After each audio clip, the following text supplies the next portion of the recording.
welcome back to another episode of Masked Monologues. I am thrilled to have Ben Stimpson here with me. Can you please introduce yourself? Tell us about what you do. Of course. So thank you for having me on. This is a real pleasure. My pleasure. I wear many hats. Succinctly, I am a therapist over in Ontario here. I'm also an author in the metaphysical pagan sphere. My recent educational background has been in history, folklore, medieval studies, and classical studies. And I'm like in between here and there. I've done quite a lot in my life. But those are the three big major things right now. So yeah, author, therapist, and folklorist. Okay, so I want to hear a bit about your book, Mm, as knowing that you're an author. What is it based on? Tell me a little bit about why you wrote it. of course, definitely. I originally started writing my first book. I've actually just written and handed in the manuscript for a second one. But my first book came out in September of last year. And I started writing it originally in 2021, very early 2021, during one of the pandemic lockdowns here in Canada. And so the book's title is Ancestral Whispers, A Guide to Developing Ancestral Veneration Practices. It's a metaphysical spirituality book. It's teaching people how to bring in a spiritual practice of working with one's ancestors in a way that is going to bridge the therapy piece, but also bridge the spirituality piece and put people back into relationship with themselves and those who came before. The whole book is really an overview of worldview, of how to think about the ancestors, Mhm. particularly from a Western kind of mindset. I've been very blessed with involvement in various spiritual practices over the years. African traditional religion, a European-based religion, and of course my own background. You can tell I'm not from Canada originally. I'm from the United Kingdom, bringing that Western and Eastern kind of perspective. So I wanted to put something together that would allow people within the niche that I'm writing in to start to explore their ancestry in a way that was not related to trauma. Because so often, particularly in the communities I'm writing towards, Mhm. ancestral trauma is a big thing. Yes. And it gets in the way. I think it gets in the way. And I say that trying not to be dismissive of it because it is a huge part of many people's life and experience. But that in relating to ancestors and learning how to relate to ancestors in an ownership form, taking and building relationship through spiritual practice, I've noticed and I've certainly learned myself that trauma piece can be mitigated. So I sat down 2021, started putting this book together. I'd previously just finished my psychotherapy training 2 years before, and family history was a really big part of that psychotherapy training. So I didn't have anything else to do. We, of course, had CERB here in Canada. So I had a lot of money coming into the bank account because I didn't have as many clients at that Mhm. point. And so I just sat down and Okay. wrote. So for 8 months, I wrote this book, really was involved in kind of worldwide traditions. Mhm. And that's what I did. So then last September it came out and it's been doing really well. People have been really having a good time with it. Yes, and I want to touch on the concept of your book. So, for Hmm. those who are not familiar with spiritual practices, what are they exactly, and what have you written about in your book? Maybe are Yes. there applications that people can use in their daily lives, or Hmm. let's just speak a little bit more about that because to me it sounds a little open-ended and Yes. not I personally don't have a lot of expertise in spiritual practices, and I'm just wondering what exactly it is, how Mhm. it's applicable to someone's circumstances, and how one could incorporate it into their lives. Absolutely. So the target audience is really a Western audience, North American and Western European, Australian audience. And one of the issues of the Western world is we have become so psychologized when it comes to our relationship to reality around us, right? Everything is symbolic, everything is figurative, everything is outside, everything that is within a nice tidy box. Yes. And one of the big issues that we're seeing in the therapy field, particularly as the baby boomers start to age out, and particularly around the COVID pandemic, was the sheer amount of death that was suddenly surrounding us. Mm. And that Western idea and model of connection with death and understanding death and kind of digesting death, Yes. I'm afraid. Right? Most people in the Western world, I would say, are relatively agnostic. Even if they profess a religion, they may approach it in an agnostic sort of way. Yes. And that is not a norm when it comes to world history. When you look at the majority of human cultures, the metaphysical, the supernatural, the spiritual has been a vibrant part of worldview. And I feel the Western view, when somebody dies, oftentimes they're just relegated to some other space. They're not Hmm. even considered people anymore, right? Yes. And yet, there is a real interest in exploring this and connecting still. This is why we have psychic fairies everywhere. This is Hmm. why we have Pixar movies like Coco, which is based around the Chicano Mexican Day of the Dead. Yes.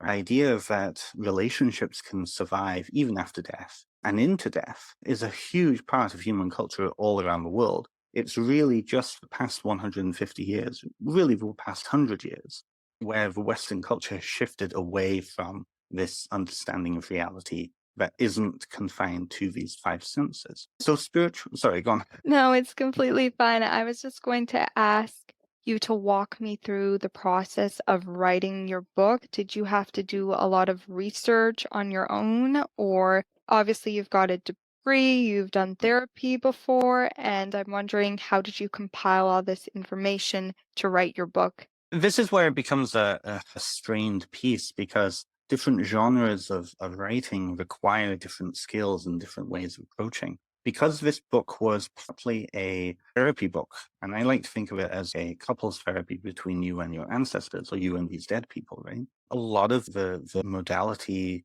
of worldview had to have examples, tangible examples grounded in cultures around the world. And so that took research, that took sensitivity, that took understanding the worldview behind ritual. And I take people through various forms of cultural ritual and cultural belief. The other piece to that was then how do you translate that to engaging or getting people to engage in their own way by Yes. creating ritual, by forming their own practice that is going to be important for them and Hmm. meaningful for them. So it took then research into kind of how to best ask the right questions. So a lot of the book is journal prompts, getting people to think and engage with their thoughts and their feelings around the material that I just presented. And some of that research was really psychological research, figuring out best how to ask questions, but also exercises for people to go through. So some of the exercises are scrapbooking exercises. Some of the questions in it are sensory kind of activities. Take your grandmother's old handbag and sit with it. Feel the edges of it, right? Yes. What's happening? So it took 8 months. I could have probably, if I was writing it now, it'd probably only take 3 months. But it took me having to sit and digest, and also digest how I was relating to Hmm. some of the material. One of the examples that came up was burial practices from around the world. And this idea of keeping the dead body in the house for perhaps up to 20 years in this particular culture I was writing about, because Hmm. the funeral was so expensive. It took 20 years to even build the funds to actually engage with this funeral. So this idea of sitting with a dead body in the house, first of all, sitting with my own cultural values there, my own cultural lenses, Hmm. and then asking my readers who I don't know. It's very rare that I actually meet my readers. I've sold since at last count, I've sold over 1,000 copies of this book. And I don't most of those people I don't know. So to Yes. be able to sit in this headspace of thinking, okay, and anticipating what are some of the questions that are going to be asked by these readers, and then elaborating on them. So that was a process. That was a whole process. And being my first book too, I was completely brand new to the publishing world. I had friends who were published. And so Hmm. a big part of that process was also networking and bridging out and connecting with other authors in this field and learning from them. Yes. So it was a full process. No, it's always a process publishing a book and then even just defining your target audience. I'm wondering how you were able to do that because obviously you were thinking about this as you were creating your book, as you were writing the pages, as you were concocting these journal prompts. And I'm wondering, did you have ideal reader in mind, or how were you able to say this book is for this type of person or this book is for this audience? How were you able to find and connect with that audience? That was an easier piece because I already knew the community I was writing to. So the community I'm writing to is that Western neo-pagan and new age sort of audience, right? Alternative Yes. spirituality movement and whatnot. So within that, the challenge was to see what has already been written towards that community specifically, and knowing what the questions and the issues in that community is. Cultural appropriation is a huge issue within that community. And so sitting and thinking about how am I going to sensitively write about these other cultures as examples of the points that I'm making,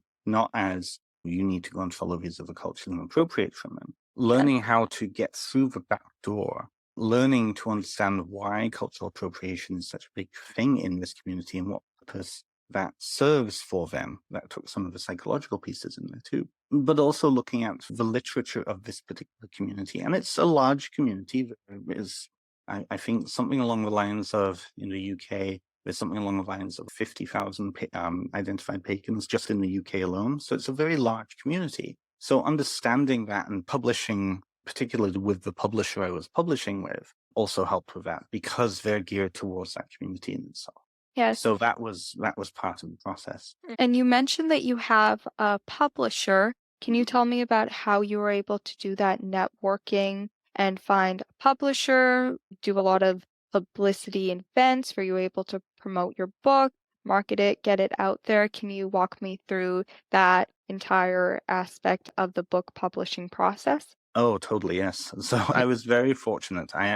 My clinical supervisor at the time was published through this publisher and gave me her editor's email. So I originally I came up with a proposal, sent off a proposal in 2020, and they didn't get back to me for 8 months. At which point then I reached back out again and they said, oh yes, we would love to have this. So then I started writing the book. In publishing, there's really three ways of going about it. You can Mhm. self-publish, you can approach a publisher that doesn't require you to have an agent, Yes. or you find an agent and you go through that route. I was fortunate with this publisher because it didn't require an agent. I feel like now, and now I work with two different publishers, I'm primed and in a better position to approach an agent eventually. But back then it was you send an email and it's called an inquiry email. Yes. Yes. So you send an inquiry email and you describe what the book is about, be succinct, one small paragraph just basically blurbing what the book is all about, the project is all about.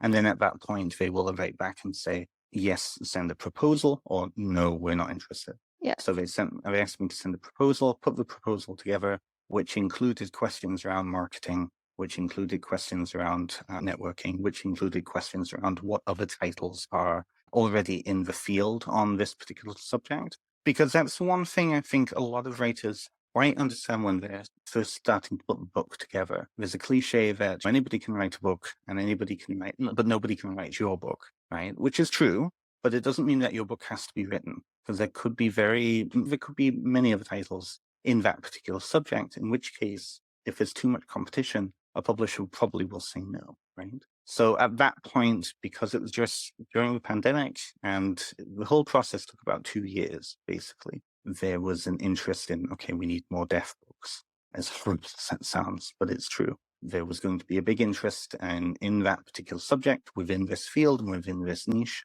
but they said yes. And ironically, I had already sent the pitch to another publisher, the second major publisher within this niche. And they replied back and said, we're not interested right now in this, but this is really strong. Do go and take this to Llewellyn and you'll be more successful. It turns out that they had already contracted a very similar title with somebody else in that niche. So that was their way of saying, no, you've got something strong here, go somewhere else because we can't take it. So I wrote the book, submitted the manuscript. They had a look through it, various forms of edits. And during that editing period was when we started to ramp up promotion and marketing. And so I actually started a podcast and reached out to other authors to begin to network in that way. And it's easier to meet other authors, especially some of the bigger names in this niche, because I was already listed with Llewellyn and I was already an author myself, like the author, right? So I started my podcast, started putting my name out there. And then probably about 6 months before it came out, so this was about March of last year, I was assigned a publicist from the publisher. And he then hooked me up with podcasts for me to be a guest on. So in between us recording today and last year, I did about 50 podcast episodes, which is a fair number, especially I found half of them myself. Some of them were Mm. given to me by this publicist. And because of where I live in Canada, I'm about 3 hours outside of Toronto, but it's still quite rural. It's up near one of the Great Lakes. And so there's not really a space that I can get to promote it myself. In the United States, a lot of authors travel around and have many speaking opportunities that way. And I don't have that opportunity. So my tact was to do the podcasting scene. And so that was my route. There's many different ways of doing it.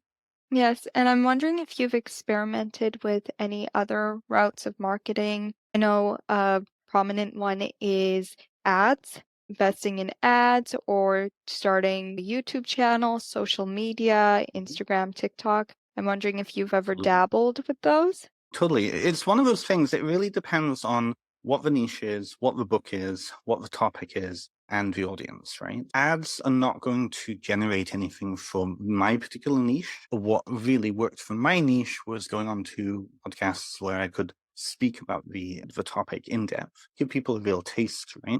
And other Yes. people was their own podcast. So the networking piece was really important because other authors will then promote you, and if they're writing in the same niche, then it becomes a mutual way of support, right? And I'm now doing that with other authors who are up and coming. So I've written forwards for some of my colleagues, writing blurbs, so endorsement blurbs is a big one too. Speaking events are really big. A lot of the people who are in, especially the spirituality, kind of metaphysical niche, they want to have something that they can apply to their own practices and lives. So they want to learn. Speaking events, I've done, I think, 4 or 5 conferences now, particularly around spirituality and metaphysics. And that's been a real jive, right? When it comes to social media, it's difficult because the algorithm is against many of us. Yes. But certainly joining Facebook groups and advertising in those Facebook groups, forming, particularly with a podcast too, has been really useful. Forming classes and doing classes. So in lieu of doing in-person events because of the pandemic, I put together an 8-week course on this topic. And I made this book then in the second round of me doing it, the course book for this course. And it was a place where people could come, learn the material, have the book in hand, but also have that space that they can talk and dive in and engage with other people. So that was a big one. And certainly I think the final piece there is really just, even if you don't have a strong social media presence, having a social media presence is really important.